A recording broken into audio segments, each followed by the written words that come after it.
សម្រាប់រថយន្ត Highlander នេះបងប្រុសក៏អញ្ជើញមកពីខាងខេត្តស្វាយរៀងបងប្អូនទាំងគ្នាបែកប្រហែលជាខ្ទង់3ទៅ4ចង្អាមពីលើពីក្រោមឡើងលើមកបងប្អូនទាំងគ្នា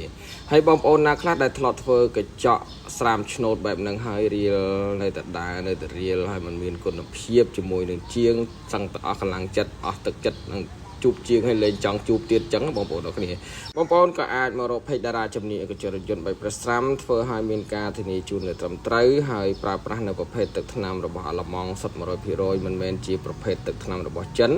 បាទបងប្អូនដឹងហើយទីផ្សារបច្ចុប្បន្នគឺមានការប្រកួតប្រជែងច្រើនហើយការប្រើប្រាស់ទឹកថ្នាំក៏ផ្សេងគ្នាមិនដឹងប្រភពច្បាស់លាស់អីចឹងបងប្អូនទាំងគ្នាអញ្ចឹងដល់ពេលធ្វើការអត់ហើយបានមានបដិសេរីធ្វើការអត់ហើយបានស្ដាយលុយអញ្ចឹងបងប្អូនទាំងគ្នាបាទហើយជាពិសេសអត់ហើយដើរនឹងតែម្ដងបងប្អូនទាំងគ្នាដែលធ្វើឲ្យអតិថិជនយើងគឺមានការខកចិត្តជាខ្លាំងជាមួយនឹងជាងអត់កញ្ចក់រថយន្តបែបប្រេសស្រាំបាទពីពេកតារាគឺតែងតែផ្ដល់នៅទំនុកចិត្តគុណភាពសេវាកម្មជាពិសេសគឺតែងតែបញ្យល់ប្រាប់ច្បាស់លាស់មុននឹងការអត់ជូនអតិថិជន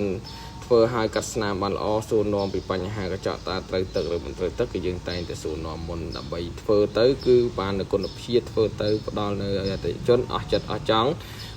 ក៏សម្រាប់ចិត្តត្រូវអញ្ចឹងបងប្អូនអរគ្នាបាទនេះគឺជាស្នាមដែលយើងបានធ្វើឲ្យឃើញថាកាត់ស្នាមបាននៅតែខ្សែសក់បើសិនជាយើងមើលទៅតឹងសាច់ចិត្តទៅវាឃើញនៅកន្លែងណាដែលវាចូលទឹកតិចតួចទេហើយវាមិនឃើញច្បាស់តែដូចមុនទេបងប្អូនអរគ្នា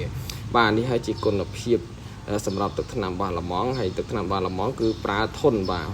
ធន់ហ្មងគឺវាអត់រៀលទៅមុខថែមទៀតទេប្រើមួយដល់មួយសម្រាប់កញ្ចក់រថយន្តបែបប្រេសស្រាំឆ្នោតបែបនេះគឺយើងផ្ដល់នៅទំនុកចិត្តសឹងដល់ 100% បងប្អូនអរគ្នាបាទអរគុណច្រើន